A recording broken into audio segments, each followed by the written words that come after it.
good connection there. There are so many places in Scripture that talk about this theme of good shepherd. We know it from the Old Testament, from Psalm 23. As you read through the prophets, God chastised his shepherds, his leaders of his people, because they didn't always lead his people in the right direction. And God promised one day he would send one who would be that perfect shepherd, that good shepherd. And of course, we know that that's Jesus Christ. So when Jesus comes on the scene, as we recorded in John chapter 10, it says, I am the good shepherd. They knew exactly what he was talking about. He was claiming to be the Messiah, the one that God had promised to send. But a little known thing that we oftentimes miss in this text is that Jesus says not only is he the good shepherd, but he's also the gate. So let me tell you a gate story. So you know that I grew up on a farm, and when I was younger, my dad had cattle, and the cattle that we had were in a pen with a gate, okay? Once a day, the cattle needed to be fed, so my father would load up the tractor and the feed wagon, and then he'd call me in and he'd say, Matt, I need you to watch the gate. So my job was to go out, and it was to open the gate, let my dad go inside, and then I stood there at the gate so that the cattle didn't get out. It was a very exciting job. I didn't really care for it. I said, Dad, do I have to watch the cattle? Yeah, you got to watch the cattle again today. So there I am standing at this gate. It's, it's yay wide, and every once in a while the cattle would kind of look at me. They kind of give me this, weird look, like you're just this weird little kid. I'm about 2,000 pounds. You're about 75, 80 pounds, maybe something like. I could run you over, but they were scared of us. Okay? So every once in a while, I kind of spook them a little bit, but then my dad would yell at me because he said, you're spooking the cows and it's not good for them and stuff like that. But my friends would ask me, they'd say, yeah, hey, what'd you do today? And I said, I watched the cows at the gate. It was really exciting. It really was. But it was important because we didn't want the cattle to get out. And from that, I learned the significance of a gate. So when Jesus says, I am the gate, I am the door, there's a bit of protection there, isn't there? There's a way to get in. You needed to get into that cattle lot. You needed to feed those cattle because they're going to die if you don't feed them. But there's also a sense of protection by having that gate and that fence there too. Get to that in just a moment. Jesus says, I am the gate, or could also be translated the door. So think about doorways. But before we go a little further in that, we got to go to a part of the parable where we're told what happens as Jesus tells this story. In verse 6 it says, this figure of speech Jesus used with them, but they did not understand what he was saying to them.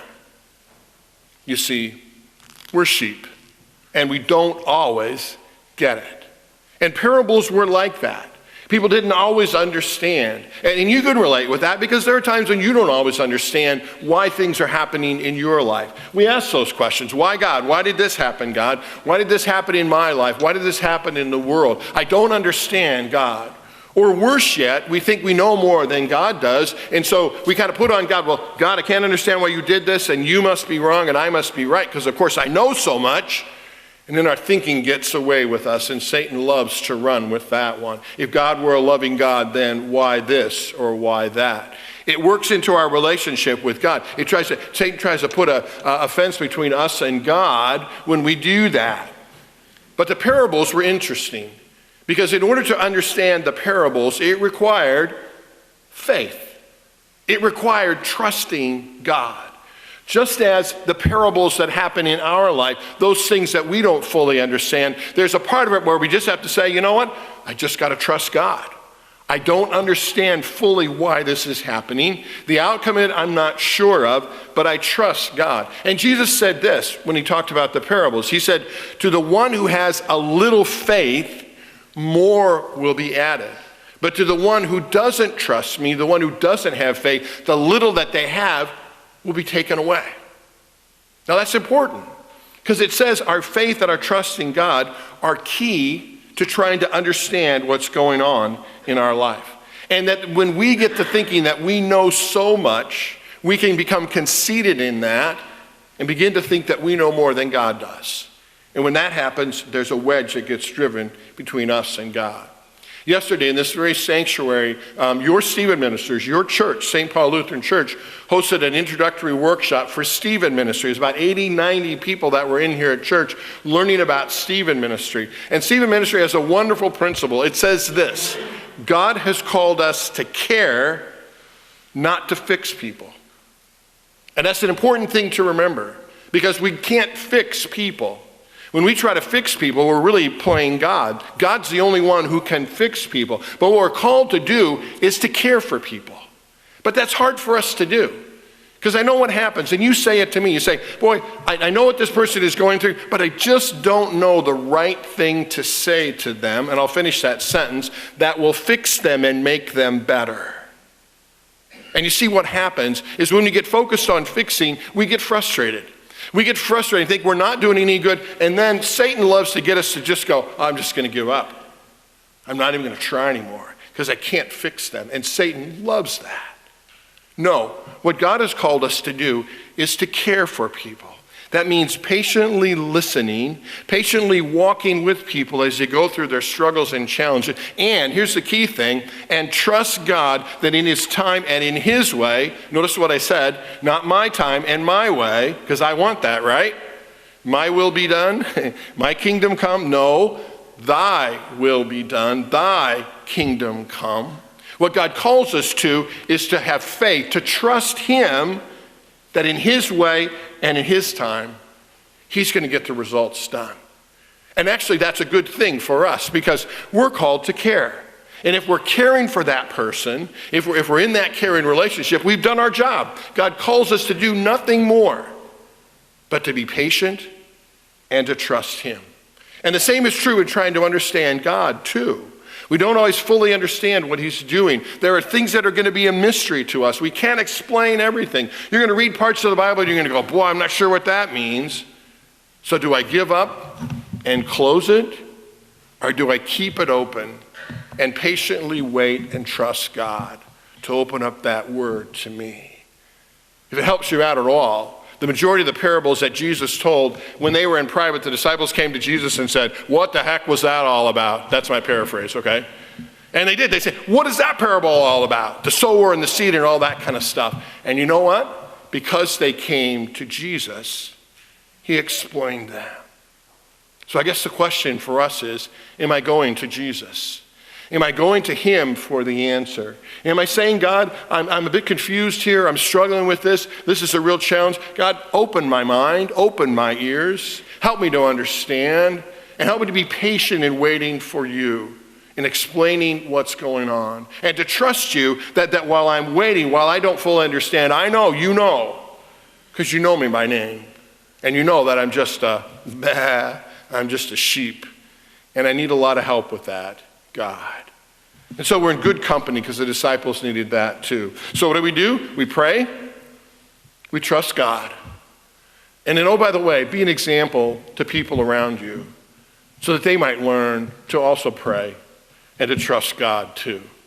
Because you see, the parable is very all-inclusive when it talks about us. It doesn't say, well, pastor people, they're like more smarter sheep. And other people are less smarter sheep, or people that know the Bible better are smarter sheep. We're all kind of lumped into one category. Guess what? Raise your hand. You're a sheep. Every one of you. Young or old, no matter how much you know or how little you know about the Bible, Jesus lumps us all into one category, and it's not necessarily a compliment to be sheep. Good men are still called sheep. Every one of us. I love that song, I am Jesus' little lamb. Thanks for singing that, Carol. It's one of my favorites. I am Jesus' little lamb, ever glad at heart I am, right? For my shepherd gently guides me, knows my needs and well provides me, loves me every day the same, even calls me by my name. But we're sheep. And sheep are notorious for being dependent upon the Creator. Are you okay with that? Being dependent upon the Creator, not having all the answers, not being fully in control, not being able to change things in your life? Well, you are. Whether you admit it or not, you're dependent upon the Creator. Sheep are meek and harmless in some ways. What's a little sheep going to do to you, right? Sometimes foolish, that describes us. Sinful and stubborn is a good description of who we are. And that's us. And God knows that, and that's why he sends to us a good shepherd, because we need a shepherd. But sheep are never by themselves. Sheep are in a sheepfold because we need each other. He brings us together in the church. You were very smart this morning because you got up and you came to church and you said, I need to be in this sheepfold together. When I have you introduce yourselves to each other, when I have you say hi to each other at the beginning of the service, that's not just a thing to do, but that reminds us that we're all sheep and we do need each other. And what happens out there in the narthex before service and after service is very important to who we are because we need one another. We are in this sheepfold, and Jesus takes care of his flock. He certainly does. And we depend upon him. This week, Church Council is going to be meeting. And we've been talking about this throughout the year. And we've said, we got to make a decision about our preschool. We got to decide whether we keep that preschool going, numbers down, things like that. And here's the thing. Are we going to be dependent upon our good shepherd as we make that decision? Because it's going to be a hard decision, right? Are we praying? Are you praying to God? God, give us the wisdom to make that decision. God, give us direction on whether we keep that preschool going and whether we take that on. If we're sheep, recognizing our good shepherd, we do that. But it's not only in this decision, it's in every decision in my life. It's by looking, do I look to the good shepherd? Do I think I know it all, or do I know I'm dependent upon him? And the good news is that he is just that. He's a good shepherd. Jesus would say later on in John 10, he says, the hired hand isn't going to stick around when things get tough. The good shepherd is going to stick around. God says to you, call upon me in the day of trouble. In the day of trouble. And I will deliver you, and you will glorify me. So we can come to him. Whether it's a decision about our preschool, whether it's a decision in your life that you're making, whether it's a challenge that you're going through, we go to him. We go to the good shepherd. But back to my analogy about the gates and about the door. Jesus is the door. He's the good shepherd who closes doors for us to protect us from what's out there. The problem is that sometimes we like to go and open those doors back up.